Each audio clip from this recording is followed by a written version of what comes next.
327 of God's chain of events. Moving on to the fourth chapter of Mark, starting at the first verse. And he began again to teach by the seaside, and there was gathered unto him a great multitude, so that he entered into a ship and sat in the sea. And the whole multitude was by the sea on the land. And he taught them many things by parables, and said unto them in his doctrine, Hearken, behold, there went out a sower to sow. And it came to pass, as he sowed, some fell by the wayside, and the fowls of the air came and devoured it up. And some fell on stony ground, where it had not much earth, and immediately it sprung up, because it had no depth of earth. But when the sun was up, it was scorched, and because it had no root, it withered away. And some fell among thorns, and the thorns grew up and choked it, and it yielded no fruit. And others fell on good ground, and did yield fruit, that sprang up and increased, and brought forth some 30, some 60, some 100-fold. And he said unto them, He that hath ears to hear, let him hear. And when he was alone, they that were about him with the 12 asked him of the parable. And he said unto them, Unto you it is given to know the mystery of the kingdom of God, but unto them that are without, all things are done in parables, that seeing they may see and not perceive, and hearing they may hear and not understand, lest at any time they should be converted, and their sins should be forgiven them. And he said unto them, Know ye not this parable? And how then will ye know all parables? The sower soweth his word, and these are they by the wayside, where the word is sown. But when they have heard, Satan cometh and immediately and take away the word that was sown in their hearts. And these are they likewise which are sown on stony ground, who, when they have heard the word, immediately received it and with gladness, and had no root in themselves, and so endured for a few time, endured for a time. Afterwards, when affliction or persecution ariseth for the word's sake, immediately, immediately they are offended. And these are they which are sown among thorns, such as hear the word, and the cares of this world, and the deceitfulness of riches, and the lust of other things enter in, choke the word, and it becometh unfruitful. And these are they which are sown on good ground, such as hear the word and receive it, and bring forth fruit, some 30-fold, some 60, and some 100-fold. And he said unto them, Is a candle brought to be put under a bushel, or under a bed, and not to be set on a candlestick? For there is nothing hid which shall not be manifest, neither was anything kept secret, but that it should come abroad. If any man have ears to hear, let him hear. And he said unto them, Take heed what ye hear, with what measure ye mete, it shall be measured to you.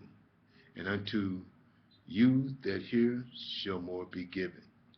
For he that hath, to him shall be given, and he that hath not, from him shall be taken away, even that which he hath.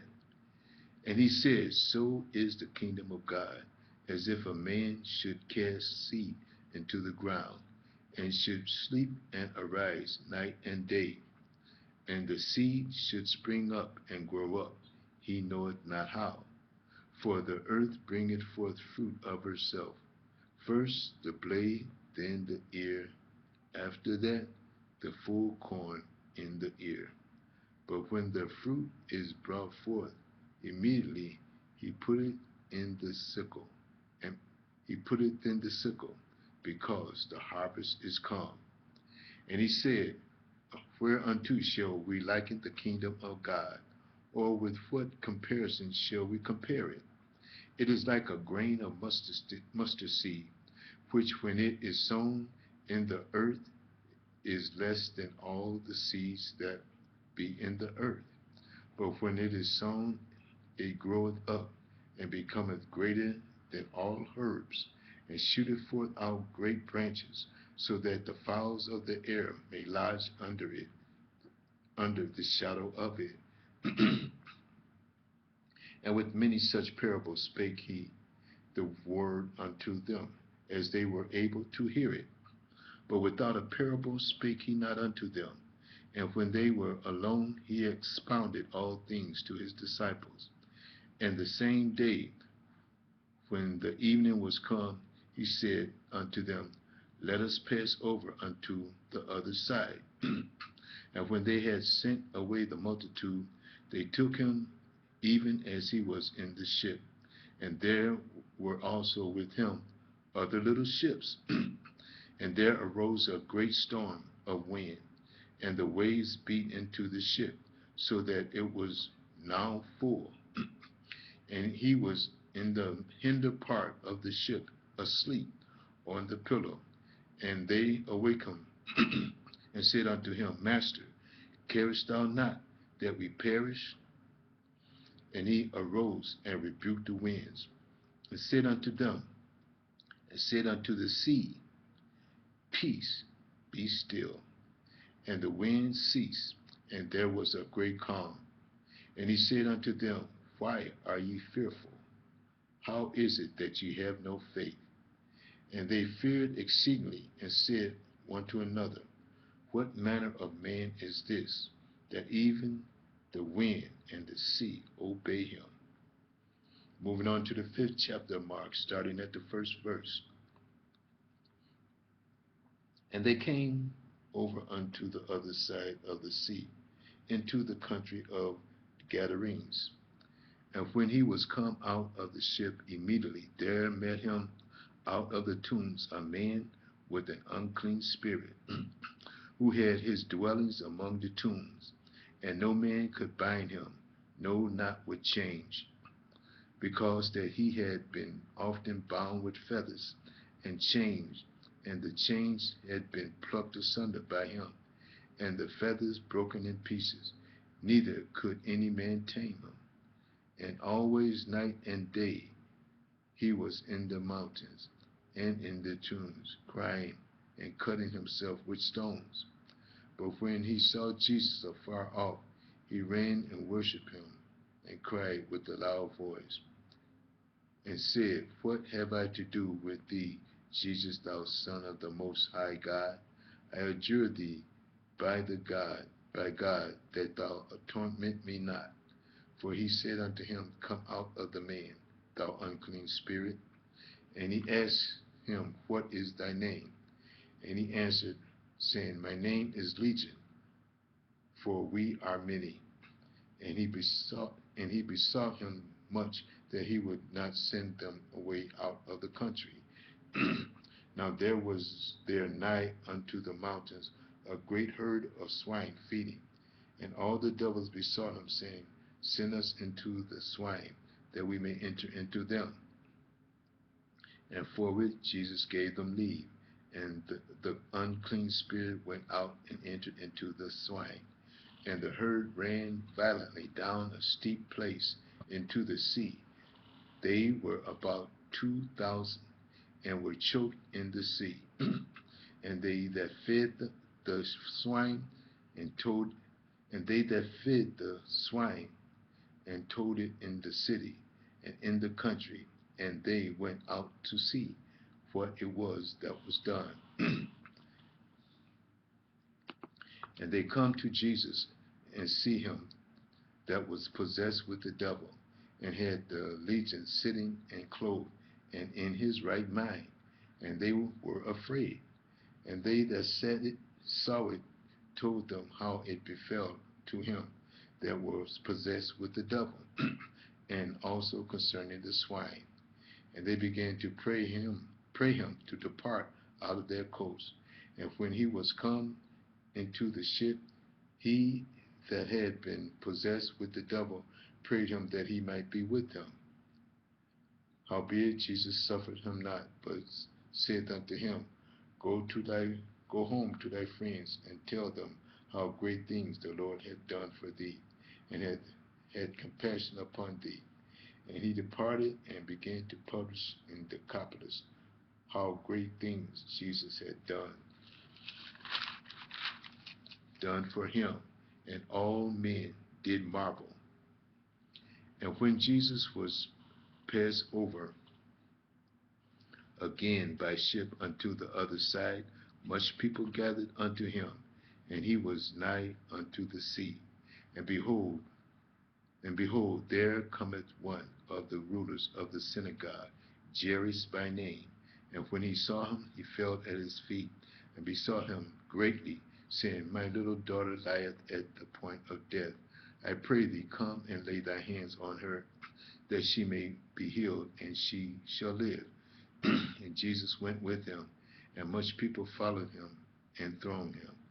And when a certain woman which had an issue of blood 12 years, and had suffered many things of many physicians, and had spent all that she had, and was nothing better, but rather grew worse, when she had heard of Jesus, came in the press behind and touched his garment.